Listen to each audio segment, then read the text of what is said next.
Hi, caught me setting up the camera again. My fat thumbs hitting that button. So today we're going to talk about the problem of evil.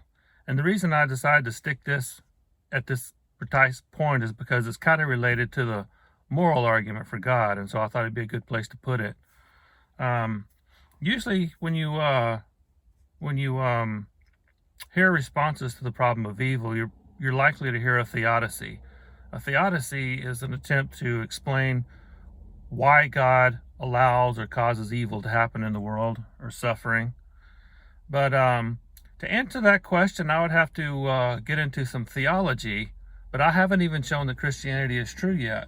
And so it seems inappropriate to offer you a theodicy. Um, so instead, I'll refer you to Amy Hall's video on the problem of evil. I'll put a link to it in the description. She gives what I think is a pretty good biblically based theodicy. Um, so what I'm going to do instead is explain why I don't think the problem of evil is an adequate argument against the existence of God. So the problem of evil is the idea that, oh yeah, another thing is the problem of evil is it comes from the fact that in the Christian concept of God, you've got an all-powerful, all-knowing, perfectly good God. Now, I have not yet shown that God is all-powerful and all-knowing, but let's just assume that for the sake of argument, just so we can get through this video. So the problem is that if God were all-powerful, it seems like he'd be able to create evil, and if he were all-knowing, he would know how, and if he were all good, he would want to. So with the knowledge, the desire, and the ability, why is there evil and suffering in the world? Okay, so let's first, this problem can be brought up in a multitude of ways. Let's start off by saying that the argument goes like this. If there were a God, and we're defining God the way I explained before, if there were a God, there wouldn't be any evil and suffering. But there is evil and suffering, therefore there's not a God. Now remember, this premise that there is evil is something that I've argued for a few posts back. And I also argued that there can't be evil unless there's a God. So to claim that there is evil but there's not a God is a contradiction. And so the argument from evil, or this version of the argument evil, is incoherent because it's claiming that there is such a thing as evil, but then denying the only thing that could ground a moral law that would allow you to call anything evil. So that's not a good argument. In fact, if there is evil, that would show that God does exist. So this version of the argument from evil is incoherent. So some people will say instead of saying that evil exists and it disproves God, they'll say that Christianity has an internal contradiction because Christianity believes both in this God and in the existence of evil and suffering, and that's inconsistent. Well, if you want to, and you can make this argument without having to subscribe to the existence of evil yourself. The problem is if you're going to do an internal critique of Christianity, you have to take everything into account. You have to take the whole Christian moral system into account. Well, according to the Christian moral system, God has the right to do everything he does.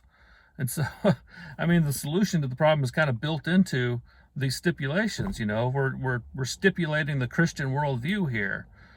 Well, in the Christian worldview, God has a justification. So that version of the argument doesn't work either. But there's a further reason this argument doesn't work. First of all, you have to notice that the claim God exists and the claim evil exists, or evil and suffering exists, do not explicitly contradict each other. So in what sense are they contradictory? Well, maybe that's an explicit contradiction. Maybe they're formally contradictory. Well, a formal contradiction is when you have a set of statements and it's possible to deduce from some of those statements another statement that is the negation of one of the original statements. Well, there's no way to do that. Let me give you an example. All men are mortal. Socrates is a man, but Socrates is not mortal. That's a formally contradictory set because you can deduce from those first two premises that Socrates is mortal, and that negates the claim that he's not mortal. So the whole set is formally contradictory. Well, you can't do that with the claim that God exists and evil exists. So there's one other way that they could contradict. They could be an implicit contradiction. An implicit contradiction is when you have a set of statements that are neither explicitly nor formally contradictory, but you add true statements to it, statements that actually are true, and in doing so you can derive a contradiction or something. And Epicurus and J.L. Mackie and others have attempted to do this. But the problem with this is that if it's even possible that God has a morally sufficient reason for either allowing or causing the suffering to happen in the world, then the contradiction would go away. And so we don't even have to know what that reason is. I mean, the only way you can say that there's a contradiction, an implicit contradiction or any kind of contradiction, is to rule out that possibility. Because if there's any possible world in which God and evil could coexist, then that would prove that they're not contradictory.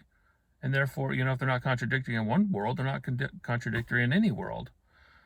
That's just the way modal logic works. So we don't have to necessarily know what that reason is. We can show that there is such a reason.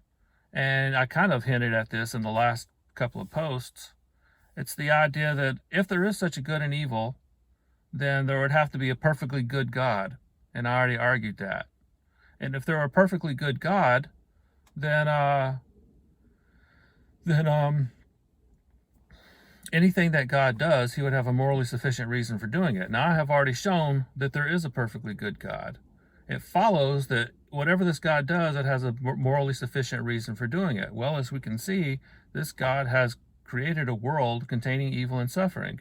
It follows that God has a morally sufficient reason for creating a world containing evil and suffering. And so we've deduced from deductive logic that God has a morally sufficient reason for allowing or causing evil and suffering without even having to know what that reason is.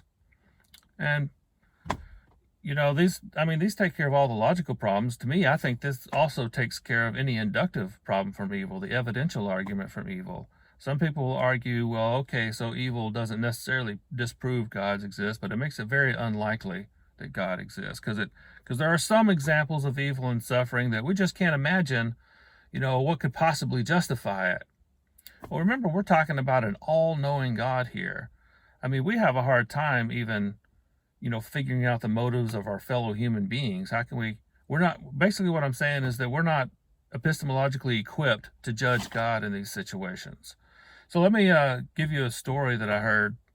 I saw this episode of Gunsmoke, and in this episode, there was a character in there named Festus.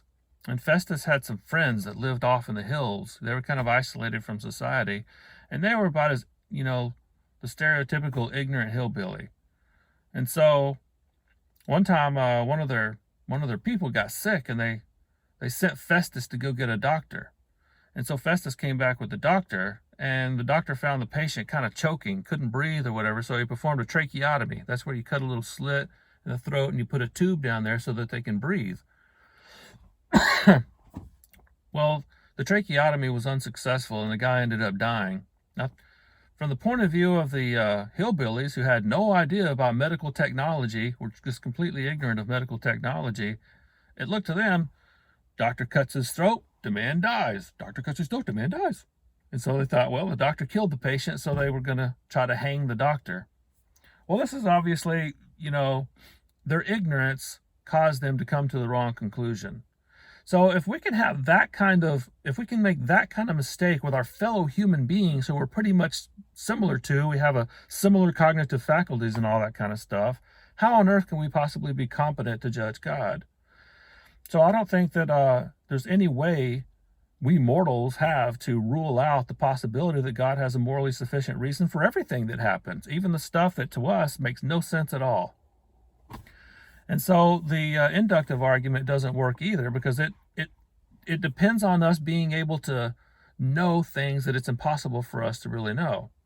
So I think I've answered the problem of evil adequately. The only thing I have not done is give you an actual theodicy, tell you what God's reason is. I mentioned Amy Hall's video before, and I'll put a link to that in the description. But I would also recommend reading Jonathan Edwards' book, The End for Which God created the world. And that book, although it doesn't explicitly address the problem of evil, I think it does give you the information that you would need to create a theodicy. So I'll leave you with that.